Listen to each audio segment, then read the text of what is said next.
commence en 1949, lorsque l'abbé Pierre crée le mouvement Emmaüs. C'est sa rencontre avec Georges, désespéré qui a perdu toute raison de vivre et à qui l'abbé Pierre demande « Viens m'aider à aider », qui marque le véritable acte fondateur d'Emmaüs. Cette organisation laïque est présente aujourd'hui dans 36 pays du monde et a pour vocation de lutter contre l'exclusion.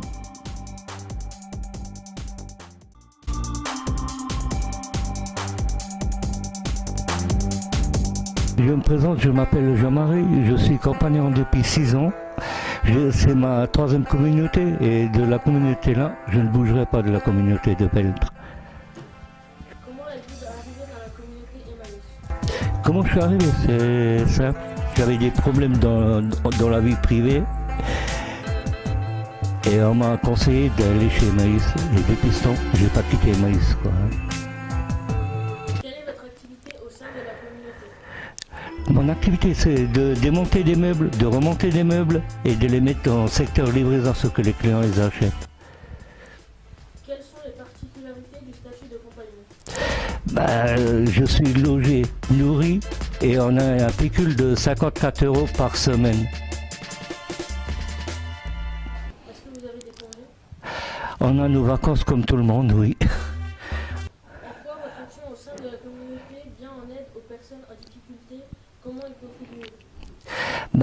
On aide les plus démunis, on leur donne des meubles, mais ça passe par là une assistante sociale qui nous fait une liste, ce que la personne elle a besoin. Et par la liste là, nous, par nos moyens, on peut leur donner. Comment Emmaüs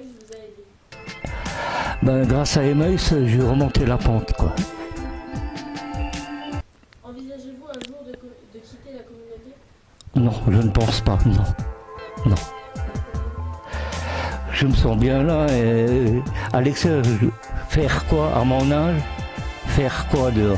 À rester dans la rue? Non, je préfère mieux rester à Emmaüs. Terminer ma vie à Emmaüs. Il n'y a pas de quoi, c'est moi qui te remercie.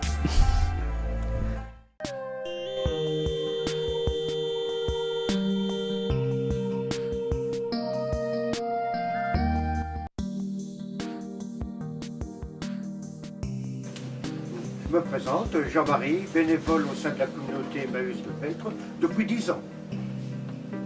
Qu'est-ce qui vous a poussé à devenir bénévole au sein de la communauté? Pourquoi chez Emmaüs plutôt que dans une autre structure? Quand ça fait une douzaine d'années, 13 ans que je suis retraité, donc l'envie de m'occuper, de faire quelque chose. Je connaissais déjà la communauté Emmaüs de Peltre parce que j'étais client et puis je passais souvent devant. Il faut que j'habite à côté, je voyais souvent les camions, des camionnettes et ça m'a donné envie de devenir bénévole à la communauté. Quelle est votre activité au sein de la structure? Combien de temps y consacrez-vous? Alors, je m'occupe principalement des livres, le tri des livres et la mise en place au magasin. Et on fait également du dépannage en tant que chauffeur, comme on manque souvent de chauffeurs au sein de la communauté. Donc souvent je prends des véhicules, même des camions. Ça m'est arrivé de conduire des camions, d'aller déménager chez des gens, faire des livraisons, etc. On fait beaucoup de choses quand on est bénévole. Comment avez-vous découvert la communauté Emmaüs? Étiez-vous bénéficiaire, client?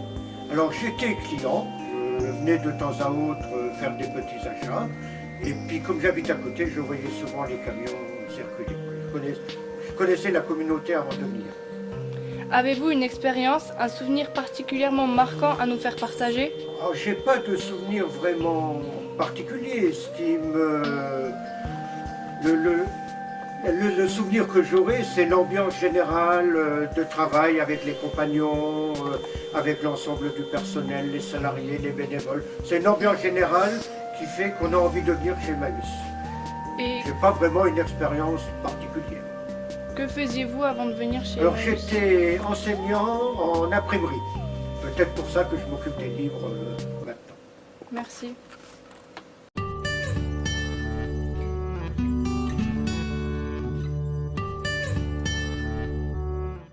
Actuellement, on a dans la cuisine, on a 4 compagnons qui sont chacun à leur tâche. Un fait la vaisselle, l'autre met la mise en place dans la salle. Et j'en ai deux, dont un qui est un vrai cuisinier qui me donne un coup de main en cuisine. Voilà. Ça, c'est le début de l'organisation au niveau cuisine. Ensuite, le matin, on reçoit des dons de la banque alimentaire. Alors, les dons alimentaires, ça va être aussi bien des légumes que du fromage, que de la viande. Et tout ça, on va assembler, on va essayer de faire des menus. Tous les matins, on a un camion froid qui va chercher à la banque alimentaire, des produits qu'il récupère dans les supermarchés. Et par rapport aux produits, on essaye de faire des menus complets. Donc bien souvent, on n'a pas la quantité. Par rapport à la quantité qu'on reçoit, on essaye sur 2 jours d'avoir le nécessaire pour pouvoir faire des menus complets. On a 45 compagnons qui sont sur place et qui vivent sur place, c'est-à-dire qui dorment ici et qui travaillent ici. Donc on a 45 repas, matin, midi et soir, à fournir. Et on fonctionne uniquement par les dons. Vous avez donc eu un rôle de formateur? Alors, j'ai un rôle de formateur, oui, parce que je ne suis pas que chef de cuisine, mais je suis encadrant technique aussi. Parce qu'on ne fait pas que de la cuisine dans un milieu social, on fait aussi... on essaie, les gens qui arrivent dans la communauté sont aussi un petit peu cassés par la vie, je dirais. Donc on essaie aussi de leur redonner un peu de dignité et confiance en eux, que ce soit physiquement, moralement. Donc on fait des formations, bien sûr, pour être encadrant technique, social, pour pouvoir les aider, les comprendre et les emmener à s'en sortir. Le but, c'est pas qu'ils restent toute leur vie ici, c'est de reprendre goût à la vie et de repartir sur le chemin pour de bon. Je suis Laurent Glade, le directeur de la communauté Emmaüs de Peltre et du magasin de Thionville. J'ai 35 ans et j'exerce ces fonctions depuis maintenant presque 2 ans. Quelles sont vos tâches, vos responsabilités au sein de la communauté ? Alors c'est un poste où il faut être multitâche, donc évidemment c'est déjà dans un premier temps d'assurer la pérennité économique de la communauté en travaillant sur le chiffre d'affaires des ventes, des matières, puisque comme vous avez pu le voir on recycle, on évite le déchet ultime, hein, c'est la philosophie du mouvement. À ça s'ajoute bien évidemment l'aspect humain, donc l'accompagnement social des compagnons, en adéquation avec mes collègues de l'équipe de salariés permanents, dans le respect des valeurs du mouvement.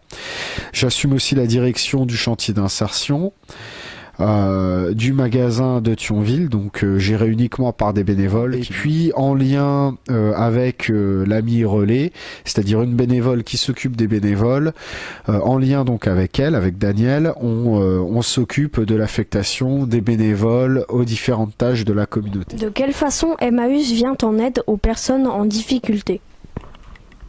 Alors de toutes les façons possibles, puisqu'il y a déjà ce que le grand public voit, c'est-à-dire l'accueil des compagnons, donc des gens qui ont besoin de remettre le pied à l'étrier après un accident de la vie, qui se retrouvent à la rue, pour beaucoup, voilà, qui peuvent avoir certaines problématiques de santé, des addictions.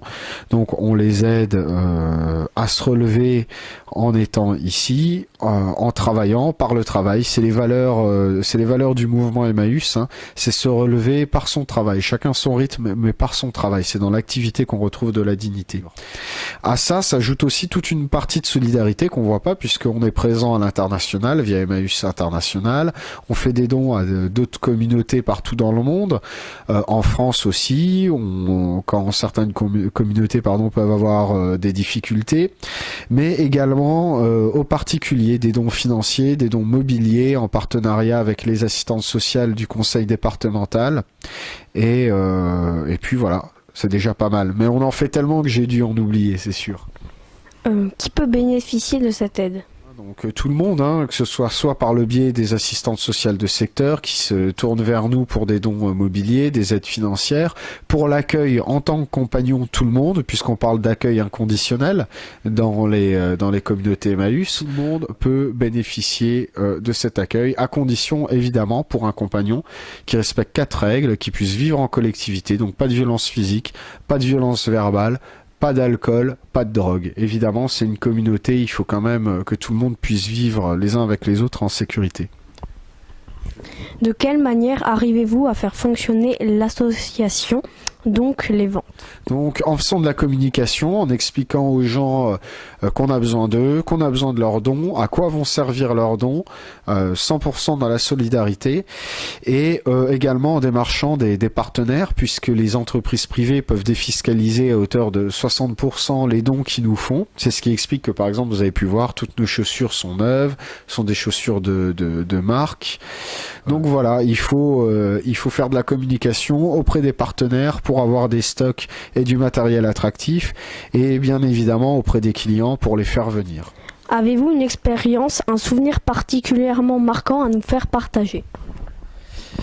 Oui, alors c'est à la fois donc un souvenir positif et un souvenir négatif associé à un de nos compagnons qui s'appelait Stéphane. Donc le souvenir positif, c'est que vraiment c'est quelqu'un qu'on a accueilli ici, qui avait quand même de grosses difficultés et qu'on a vu au fur et à mesure des mois évoluer favorablement jusqu'à vraiment devenir une référence dans son domaine d'activité pour la communauté. On prenait pas de décision concernant la ramasse du carton par exemple sans le consulter. Et également un souvenir douloureux puisqu'il est tombé malade et il est décédé assez rapidement. Donc voilà, ça c'est quelque chose qui a beaucoup marqué la communauté. Merci beaucoup. Merci.